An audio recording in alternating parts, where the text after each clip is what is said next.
हमें जो कागज मिले वो किसने दिए? कहाँ से आए हमारे? तेलंगाना से। कहाँ से आए भाई?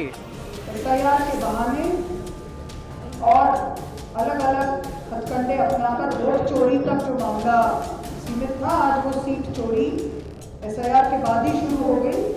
और अब ये क्लियरली यहाँ पर राज्यसभा के चुनाव को भी जैसे Election returning officer in Bhopal rejected the Rajya Sabha nomination papers of the lone Congress nominee Meenakshi Natarajan from Madhya Pradesh based on a complaint that contended a case involving Natarajan as a respondent is pending before a Telangana court and was not disclosed in her nomination affidavit.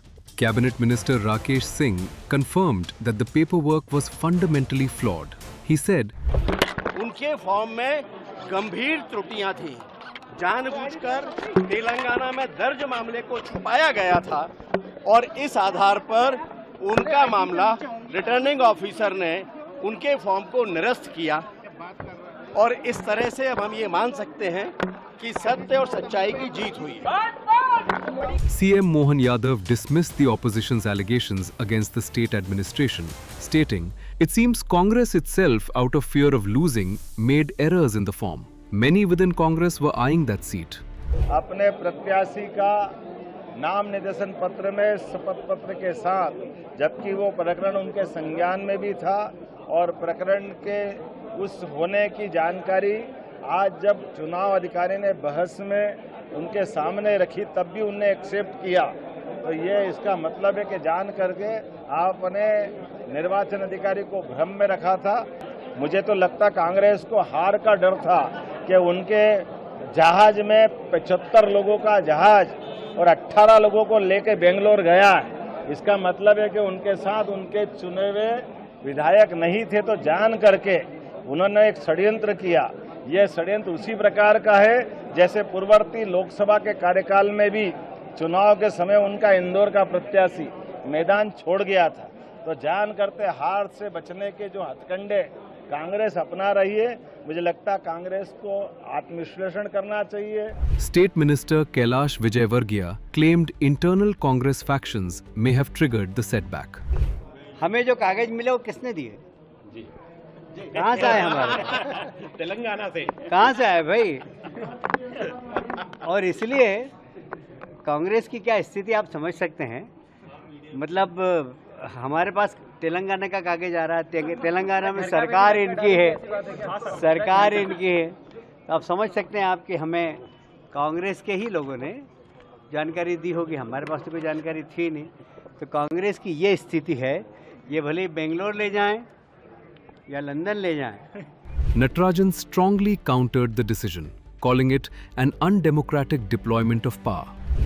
जब सदस्य संख्या पूरी नहीं होते हुए भी एक तीसरा प्रत्याशी सत्तारूढ़ दल भारतीय जनता पार्टी ने उतारा, वहीं से शुरुआत हो गई और हमें ये समझ में आने लगा कि ये किस तरह से संविधान को, लोकतंत्र को कुचलने की राजनीति, लोकतंत्र को प्ले करने की राजनीति कर रही है। एसआईआर के बहाने और अलग अलग हथकंडे अपनाकर वोट चोरी तक जो मामला सीमित था, आज वो सीट चोरी एसआईआर के बाद ही शुरू हो गई। और अब ये क्लियरली यहाँ पर राज्यसभा के चुनाव को भी जैसे इन्होंने मध्य प्रदेश में पिछले समय में कोऑपरेटिव के चुनाव और अन्य चुनावों को किया है, वैसा ही बनाने की कोशिश हो रही है। एक तरफ ये महिलाओं की बात करते हैं, दूसरी तरफ उन्होंने जिस तरह के हथकंडे अपनाए, पहला सदस्य संख्या न होने पर भी एक कैंडिडेट उतारा, फिर जब उन्हें दिखा कि ये तो यूनाइटेड हाउस है, उनको 3 दिन से इस बात के फीलर आ गए कि ये डिवाइडेड हाउस नहीं है, यूनाइटेड हाउस है जो हमसे लड़ रही है, तो उन्होंने एक लीगल नोटिस की आड़ में, जो कि अभी जिसका कॉग्निसेंस भी नहीं हुआ था, जो संज्ञान में भी नहीं आया गया था, उसके आधार पर इलेक्शन पिटीशन को चुनौती दी। हमारे दोनों वकील साथियों ने सारे आर्ग्यूमेंट्स उनके सामने रखे और जैसा उन्होंने कहा, उन आर्ग्यूमेंट्स को पूरी तरह से हियरिंग तक नहीं दी गई, उसका उल्लेख भी नहीं हुआ। Concurrently, Telangana State Minister Pannam Prabhakar defended her. saying no such case, notice, or FIR exists against her. देखो, मैं बहुत साल से राजनीति में हूं। ऐसा एक गांधीयन मीनाक्षी नटराजन जी किसी क्राइम के लिए बहुत दूर की बात है, उसके ताल्लुकात में भी नहीं रहता है। वो कभी केस हाजिर नहीं हुआ, नोटिस नहीं है, उसकी एफआईआर भी मालूम ही नहीं है। तो कोई षड्यंत्र करके राजनीति में इतना अनडेमोक्रेटिक सिस्टम है, उसका रिजेक्शन करना बहुत गैर कानूनी है।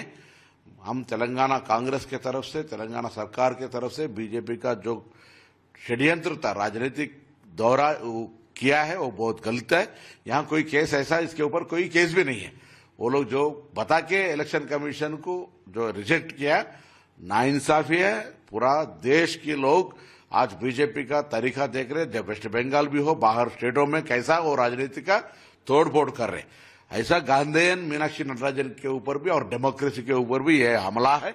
इसका सख्त खिलाफ करना है। हर डेमोक्रेटिक जो देश में पूरे पॉलिटिकल पार्टीज को डेमोक्रेटिक जो कॉन्स्टिट्यूशन, जो राजनीति को, राज्यांग को बचाने वाला सब लोग इनका ऐसी नीति के कंट्रोल करना है और उसके लिए विरोध करने की जरूरत है।